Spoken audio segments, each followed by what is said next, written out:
West ইন্ডিজের বিপক্ষে one day series জিতলেও টি-20 সিরিজে চরম ব্যর্থ হয়েছে বাংলাদেশ। ক্যারিবীয়দের কাছে পেতে হয়েছে ধবল ধোলাইয়ের লজ্জা। ভুলের পসরা সাজিয়ে এমন পারফরমেন্স টাইগারদের। বিশ্বকাপের আগে যেন বাস্তবতা টের পেল লিটনের দল। বলা হচ্ছিল চলতি বছরটা টি-20তে বাংলাদেশের সেরা বছর। মোট 13 জয় আর টানা 4 সিরিজ জেতে টাইগাররা। সাফল্য বিবেচনায় এটাই সেরা। তবে কে ভেবেছিল ঘরের মাঠে হোয়াইট ওয়াশ হবে বাংলাদেশ? ওয়েস্ট ইন্ডিজের কাছে ধবল ধোলাই হয়ে লিটনের দল দেখল মুদ্রার উল্টো পিঠটাও। হোয়াইট ওয়াশের লজ্জার পর কাঠগড়ায় টাইগারদের ব্যাটিং। বিশেষ করে মিডল অর্ডার বলতে যেন কিছুই নেই। 3 ম্যাচেই 4, 5 আর 6 নম্বর পজিশনে ব্যাট করা ব্যাটাররা ছিলেন ব্যর্থ।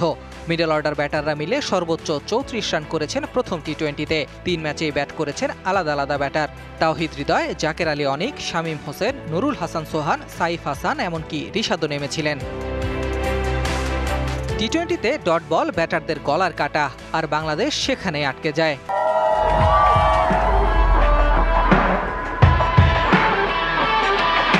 তিন ম্যাচে লিটনরা খেলেছেন 358 বল, যার মধ্যে রান আসেনি 150 বলেই। প্রায় 42% বলেই নীরব থেকেছে টাইগারদের ব্যাট।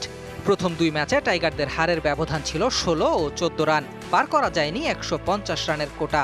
অথচ ডট বল খেলার প্রবণতা কমিয়ে সিঙ্গেলস ডাবলসে খেললেই অনায়াসেই জিততে পারত ম্যাচ। আর শেষ ম্যাচে 151 রান করলেও ডট বল ছিল 52টি। ক্যাচ মিস আর বাজে ফিল্ডিংও টাইগারদের হোয়াইট ওয়াশের পেছনে বড় কারণ। বিশেষ করে গুরুত্বপূর্ণ সময়ে ক্যাচ মিস করেছেন বাংলাদেশের ফিল্ডাররা। পার্থক্য করে দিয়েছে সেটাই। গ্রাউন্ড ফিল্ডিংও ছিল না আপ টু দ্য মার্ক। টাইগারদের শক্তির জায়গা বোলিংও ক্লিক করেনি এই সিরিজে।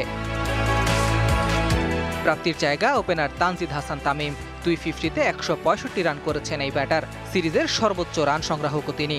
এই সিরিজে টাইগাররা টের পেয়েছে বাস্তবতা। টি-20 বিশ্বকাপের আগে হাতে সময় আছে মাত্র 3 মাস। এর মধ্যেই খুঁজতে হবে সমাধানের পথ।